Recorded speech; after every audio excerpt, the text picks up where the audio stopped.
Okay, Master's Path, Saber. It's always good to run the whole thing. It's never, it's not always good, but it's usually good to run the whole thing. For now, I think we'll just practice up to the part we've learned a few times in the interest of time and focusing our efforts.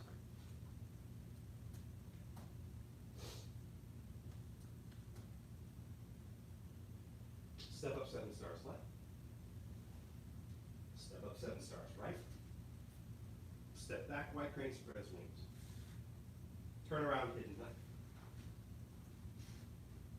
White crane stands on one leg. Diagonal push knife. Lift knife left.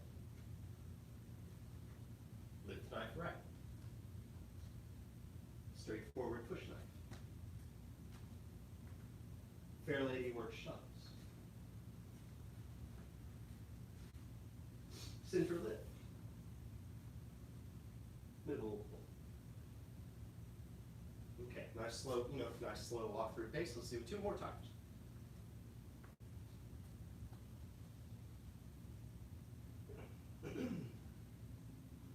Step up 7 stars left.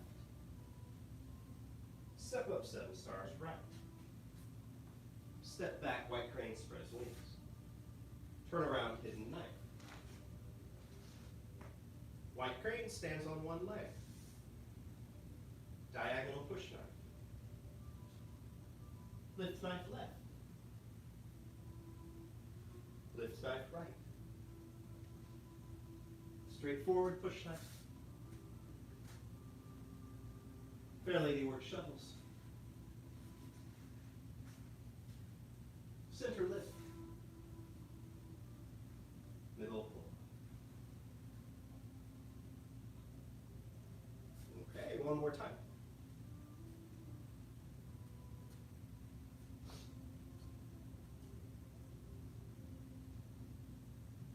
Again.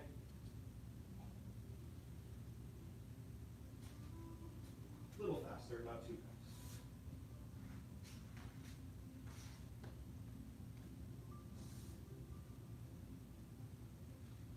Lift knife. Lift the knife. Straightforward. Fair lady. Center lift. Middle pull. All right. Do you have any questions? You did. So, yeah, I believe it was on the continuity question on Fair Lady Works Shuttles. I like it. Okay.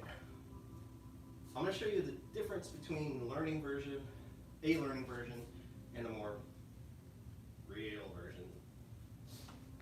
For learning, come in. Oh, this footwork is just like we were just doing. Come in, step without turning, I turn, shift, turn, and there's that stop that may or may not really be there. I turn behind, there, there. A little more connected without being too fast.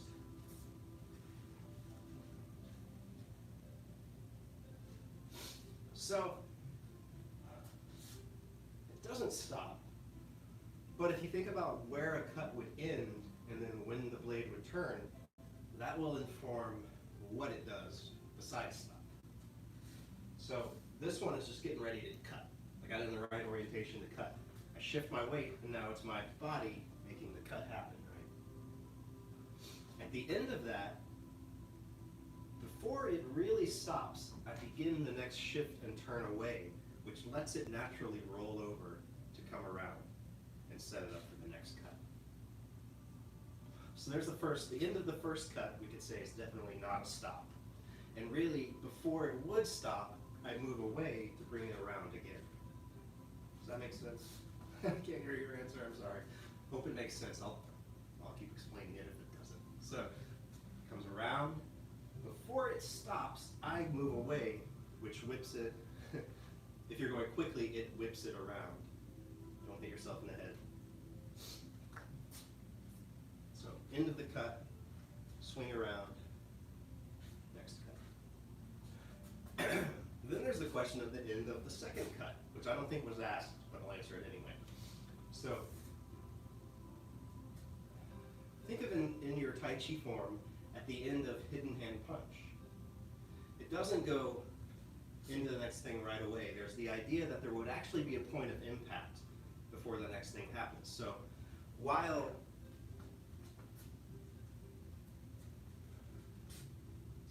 my center might move continuous, you'll see that there's a point of impact before the next thing happens. Same thing with just like basically pull back, press, and push, right? There's an impact, you could imagine, with push. So it's not, right? Look, the hands do stop for a moment while I turn and go the other way. And there's a similarity in that to what the sword does at the end of the cut, where it comes around. Now here's the second cut. So let's show naturally from the front, as if I was just going to practice on my own, what happens on the second cut.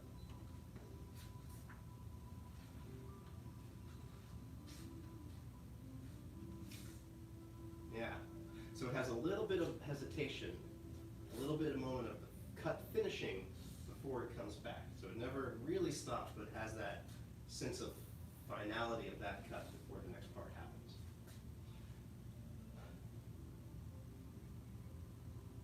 Sometimes I give an answer that's as true as I can make it, but feels a little vague coming out, and this was one of them. So to be more concrete, I'll just show you my example a couple more times from straightforward push knife from the front, Fair Lady work shuttles, cinder lips, middle pull.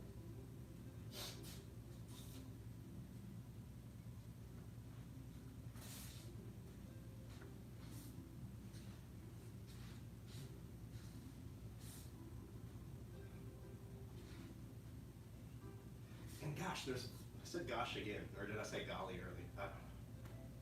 It's family friendly. So, same thing here at the top of this poke, the sword does probably technically stop for a second, but it's coming into the next thing. And here's the end of this cut.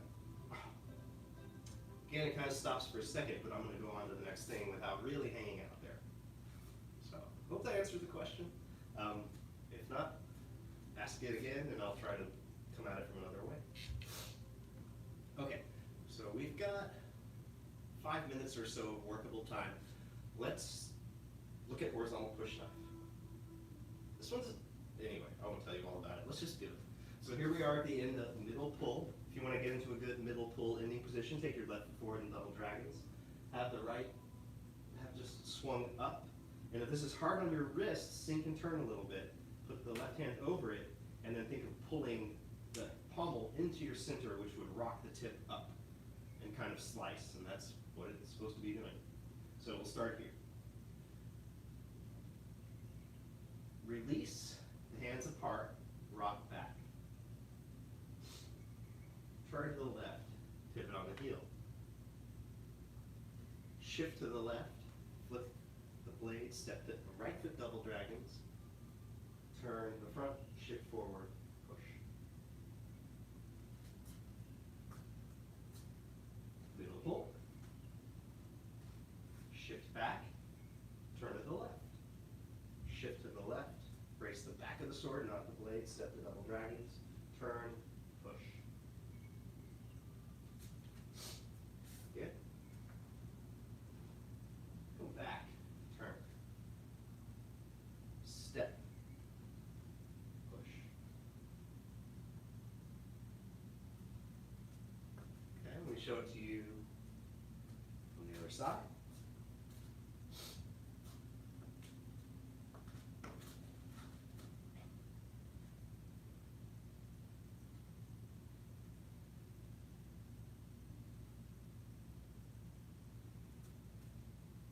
One more from this side.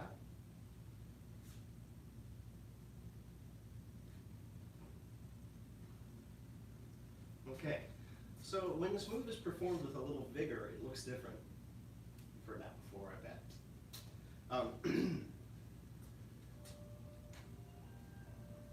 Show it toward you.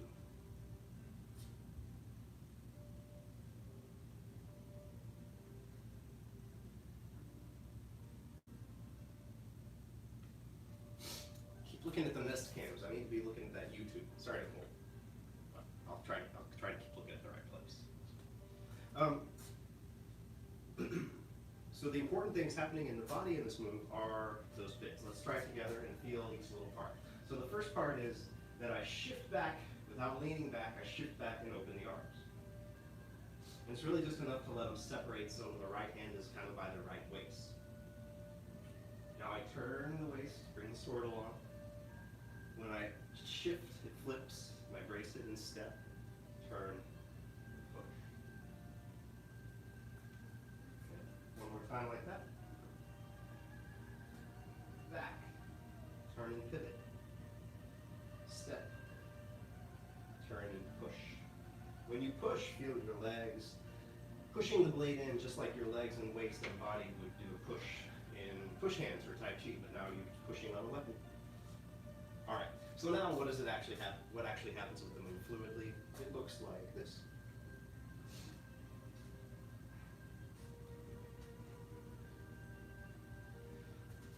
Again, towards you, looks like this.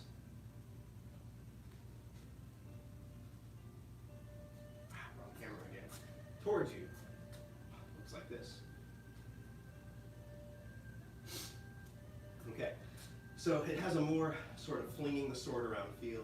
This is where relaxation and moving from the waist will bridge the gap between the learning version and a more complete, fluid, moving the whole body as a unit version. Let's try it somewhere in between. I'm not going to go too fast, but I'll still be connected and smooth. Practice, let's just do it 5 or 6 more times together. Begin.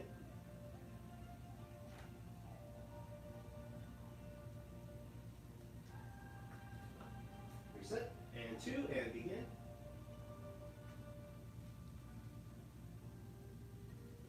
Reset, 3. Begin. Reset, 4. Begin.